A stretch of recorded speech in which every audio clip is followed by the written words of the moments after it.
अब आपको सीधे ले चलते हैं संबित पात्रा के पास, जो प्रेस कॉन्फ्रेंस में कुछ कह रहे हैं। नहीं है। जबरन लोगों के मन में शंका उत्पन्न करने का प्रयास ये आम आदमी पार्टी और कांग्रेस पार्टी समय समय पर करती रहती है। संजय सिंह जो आम आदमी पार्टी के सांसद हैं और कुछ अन्य सांसदों ने एक ट्वीट करके आक्षेप लगाया है इंडियन आर्मी के ऊपर, भारत की सेना के ऊपर की जो अग्निवीर स्कीम चल रही है उसमें जाति और धर्म के लिए एक कॉलम रखा गया है और जो एप्लीकेंट हैं उनके जाति और धर्म पूछे जा रहे हैं। जिस प्रकार की भाषा का प्रयोग इस ट्वीट में किया गया है और कुछ नेताओं का कहना है कि ये तो इंडियन आर्मी जो है ये जाति के आधार पर रिक्रूट करना चाहती है, पिछड़े और जो जनजातीय लोग हैं उनके साथ डिस्क्रिमिनेशन करना चाहती है, उनके साथ भेदभाव करना चाहती है। दुख है इस बात का कि माननीय सदस्य अर्थात जो मेंबर ऑफ पार्लियामेंट हैं, क्या वो अनभिज्ञ हैं? क्या वो जानते नहीं हैं हकीकत क्या है? मैं बताता हूं आपको हकीकत क्या है। हकीकत है कि जो भारत की सेना है, इंडियन आर्मी, वो किसी भी कीमत पे धर्म के आधार पर या जाति के आधार पर रिक्रूटमेंट नहीं करती है। The Indian army does not recruit as per the caste और the religion of the applicant. जाति और धर्म से कहीं ऊपर हिंदुस्तान की सेना है। फिर भी ये जो कॉलम है ये क्यों है? इसका उत्तर 2013 में देश के सर्वोच्च न्यायालय सुप्रीम कोर्ट के पटल पे मिला। एक इंडिविजुअल ने इस पे पीआईएल दाखिल किया था सुप्रीम कोर्ट में और कहा था कि जातीय और धर्म के आधार पर क्यों ये कॉलम होते हैं इंडियन आर्मी में। तो 2013 में ही एक सत्य पत्र अर्थात एफिडेविट सबमिट करके भारत की सेना ने सुप्रीम कोर्ट में अपने मत को स्पष्ट किया था और कहा था कि there is no role in the selection process as far as caste is concerned. कोई रोल नहीं है, कोई भी इसमें धर्म और कास्ट के आधार पर सिलेक्शन का रोल नहीं है। किंतु एक प्रशासनिक अर्थात एडमिनिस्ट्रेटिव और संचालन या परिचालन, जिसको अंग्रेजी में ऑपरेटिव कहते हैं, यह एक ऑपरेटिव रिक्वायरमेंट है, यह एक प्रशासनिक या एडमिनिस्ट्रेटिव रिक्वायरमेंट है। 2013 में सुप्रीम कोर्ट में इंडिया की आर्मी ने कहा था। 2013 में किसकी सरकार थी? 2013 में मोदी जी की या भारतीय जनता पार्टी की सरकार नहीं थी। उस समय स्पष्टता सुप्रीम कोर्ट में दिया जा चुका था इंडियन आर्मी द्वारा। क्या ये माननीय सदस्य नहीं जानते?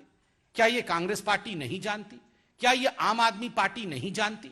फिर भी इंडियन आर्मी को अखाड़े में घसीट के लाना और उसके साथ दो दो हाथ करने की यह प्रवृत्ति उचित नहीं है। कहीं ना कहीं यह राजनीति करते करते देश की आर्मी को बदनाम करने का काम है। धर्म का जो कॉलम है क्यों मांगा जाता है? बहुत स्पष्ट रूप से आर्मी ने कहा है हमारे रिक्रूटमेंट प्रोसेस में धर्म का कोई स्थान नहीं। किंतु अनफॉर्चुनेटली, अभाग्यवशत, यदि कर्म क्षेत्र में युद्ध के समय किसी जवान को शहादत या वो बलिदान को प्राप्त हो जाता है तो उसकी जो अंत्येष्टि की जाएगी, उसके जो अंतिम क्रियाएं की जाएंगी, वो कैसे की जाएंगी, ये निर्धारित करना भी सेंसिबिलिटी और सेंसिटिविटी के आधार पर होता है। इसलिए धर्म का एक कॉलम होता है। उसके बावजूद ये जानते हुए संजय सिंह और आम आदमी पार्टी और कुछ और नेताओं ने जिस प्रकार का सवाल उठाया है, यह कुलछित सवाल है, यह मन को कष्ट देने वाला सवाल है। बंधुगण, इंडिया की आर्मी में रिक्रूटमेंट का एक प्रोसीजर है और यह जो रिक्रूटमेंट का प्रोसीजर है यह कोई आज का बना हुआ प्रोसीजर नहीं है। यह प्री इंडिपेंडेंस के समय, भारत स्वाधीन हो, भारत की स्वतंत्रता मिले, उससे पहले का यह प्रोसीजर चला आ रहा है। और यह जो पूरा प्रोसीजर है एक स्पेशल आर्मी ऑर्डर के अंतर्गत पोस्ट इंडिपेंडेंस के समय में इसे फॉर्मलाइज किया गया था और वही प्रक्रिया अभी भी चल रही है। जो special army order post independence के समय में फॉर्मलाइज किया गया, वही प्रक्रिया अभी भी चल रही है। उसमें किसी प्रकार का परिवर्तन, no change has been made by the Modi government. किसी प्रकार का परिवर्तन मोदी सरकार द्वारा नहीं किया गया है। किंतु फिर भी जानबूझकर यह आम आदमी पार्टी की चेष्टा है और कुछ राजनेताओं की चेष्टा है कि सड़क पे आगजनी हो। जो युवा हैं उनके अंदर कहीं ना कहीं एक अफवाह फैले, युवाओं के अंदर भ्रम की स्थिति फैले कि इंडियन आर्मी हमें रिक्रूट नहीं करना चाहती है। जाति के आधार पर देश को कैसे बांटा जाए और फिर आगजनी हो ताकि इनको राजनैतिक फायदा मिले, ये आम आदमी पार्टी, कांग्रेस पार्टी और कुछ लोग चेष्टा कर रहे हैं। ये वो लोग हैं, ये अरविंद केजरीवाल वह व्यक्ति हैं जिन्होंने सर्जिकल स्ट्राइक और एयर स्ट्राइक पे सवाल उठाया था। The people who doubted surgical strike by Indian army yet again have resorted to ways unbecoming of an Indian.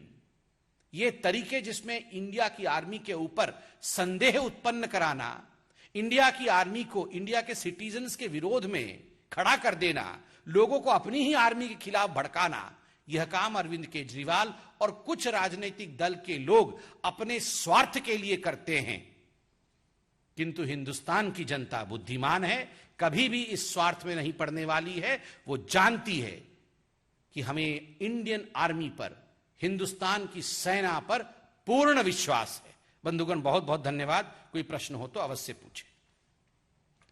कोई प्रश्न? विनीत। सर, इससे रिलेटेड जो अलग हटके सवाल है, जीएसटी काउंसिल में जो फैसला। नीरज पांडे।